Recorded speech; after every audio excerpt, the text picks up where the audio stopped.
No início dos tempos habitáveis da Terra, os ancestrais de todos os seres vivos modernos conviviam em seus oceanos, levando em conta que o ambiente terrestre era extremamente hostil, sendo constantemente bombardeado por meteoros, radiação solar, erupções vulcânicas e temperaturas altíssimas por conta do CO2 elevado.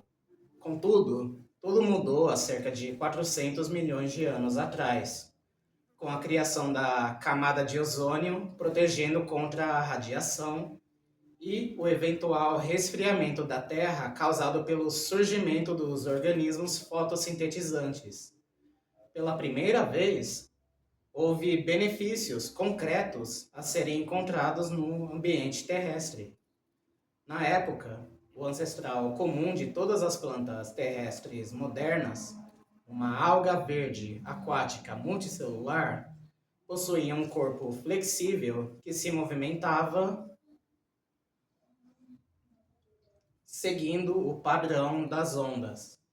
E mais, os nutrientes estavam em todo ao seu redor, prontos para serem absorvidos diretamente através de seu talo. A vida parecia fácil, porém, por causa do resfriamento da Terra, os oceanos estavam diminuindo, e os minerais da água também, forçando essas plantas a conviverem no ambiente terrestre.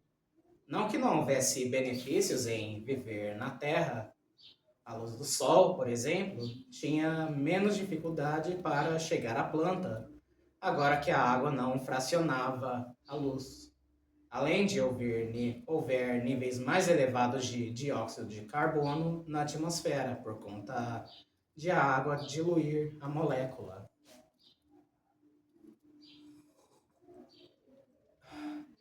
A alga, então, iria precisar fazer mudanças significativas para poder prosperar no ambiente terrestre. Primeiramente, a alga precisaria reduzir a perda de água através da evaporação e a transpiração. Para esse problema, havia várias adaptações foram feitas, tais como uma camada externa de tecidos com células intimamente justapostas que bloqueava a perda de água das camadas celulares inferiores. Abaixo de outra camada impermeável com componentes hidrofóbicos de composição lipídica, denominado epiderme e cutícula, respectivamente.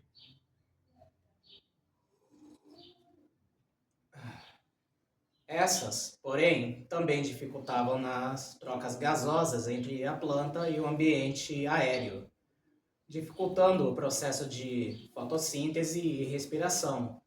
Para contornar esta situação, novas adaptações surgiram, complementando a possibilidade de sucesso no ambiente terrestre. Assim, poros, chamadas aeríferas e estômatos, participavam de trocas gasosas com perda mínima de água.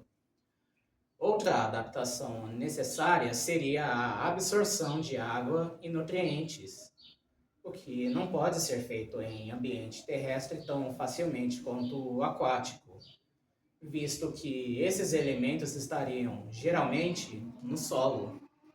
Para isso foi desenvolvido as rizoides e as raízes. Os rizoides sendo avasculares e as raízes sendo vascularizadas.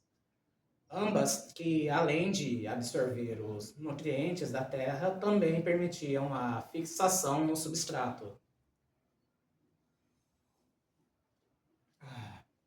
Ainda outra adaptação seria a vascularização da planta, permitindo a passagem de água por todo o seu corpo. Isso não era um problema para a alga verde, visto que em todo o seu redor havia água e a gravidade não era uma preocupação. No ambiente terrestre, a água deve ser retirada da terra e posta contra a força da gravidade. Portanto, esse meio de transporte seria eficiente apenas em plantas de pequeno porte. Porém, Com o passar dos milênios, formas mais eficientes de transportar água foram sendo evoluídas, o que aumentou o porte médio das plantas de meros centímetros a vários metros atualmente.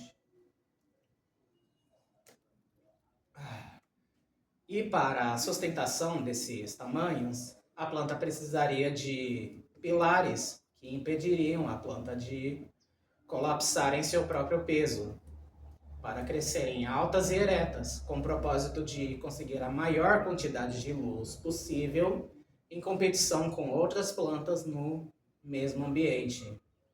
Algumas plantas conformaram este problema através das ligninas, uma substância que se deposita nas paredes celulares de alguns tecidos vegetais, endurecendo-as e, em último caso, levando-as à morte. Células lignificadas podem ser encontradas no xilema, nos elementos traqueais e nas fibras.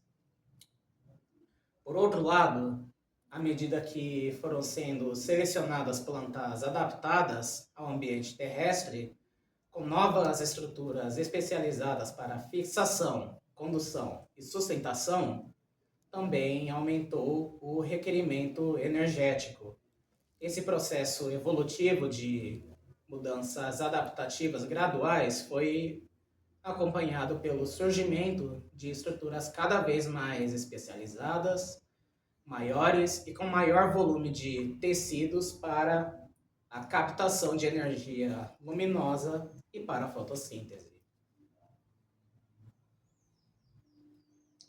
Assim, indivíduos que faziam fotossíntese através de todo o seu corpo foram diferenciando estruturas particulares como os filóides e as folhas, cuja organização parenquimática permitiu uma estratificação celular e o surgimento de meristemas laterais.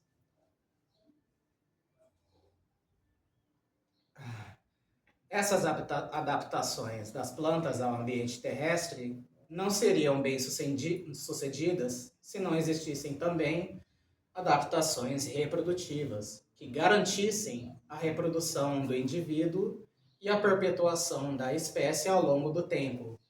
Essas inovações foram selecionadas para proteger as células reprodutivas e reduzir a dependência de meio aquático no processo de reprodução. Assim, as estruturas reprodutivas eram protegidas por um envoltório de células estéreis. Algumas células reprodutivas, tais como os esporos e os grãos de pólen, contavam com esporopolemina, um polímero muito resistente, e o ciclo da vida passou a ser o de alternância de gerações.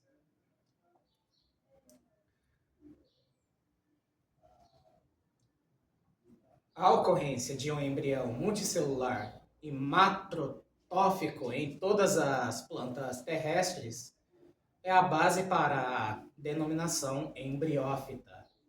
A macrotofia trouxe uma vantagem adaptativa às plantas terrestres, estimulando a formação de um esporófito diploide multicelular, no qual cada célula é geneticamente igual à oosfera fecundada, o zigoto. Algumas dessas células originarão, por meiose, esporos haploides, propiciando uma grande diversidade genética. Essa condição de diversidade genética provavelmente foi crucial na adaptabilidade evolutiva para a conquista do ambiente terrestre pelas plantas, outorgando-lhes significativas vantagens no início da ocupação terrestre. Além disso, a produção de um grande número de esporos como produto de um único evento de fecundação pode também compensar baixas taxas de fecundação quando a água se torna escassa, como no caso das briófitas, que ainda dependem da água para a reprodução. Ao longo da história evolutiva, das plantas, existiu a tendência para os esporófitos se tornarem cada vez maiores em relação ao tamanho do gametófito, beneficiando, assim, um aumento na produção de esporos por evento de fecundação.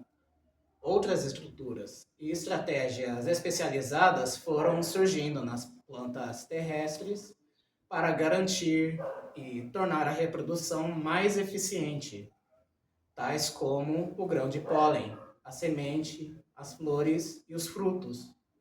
A total independência da água para a fecundação foi, foi atingida com a formação de um tubo polínico nas gimnospermas e angiospermas.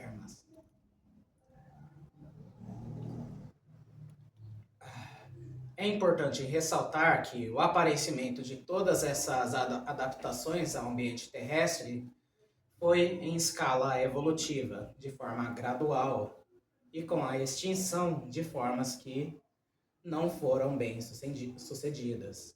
Além disso, essas inovações não obedeceram a um padrão de surgimento linear, tendo na verdade evoluído de forma conjunta até atingir formas de vida que prevalecem até os dias de hoje.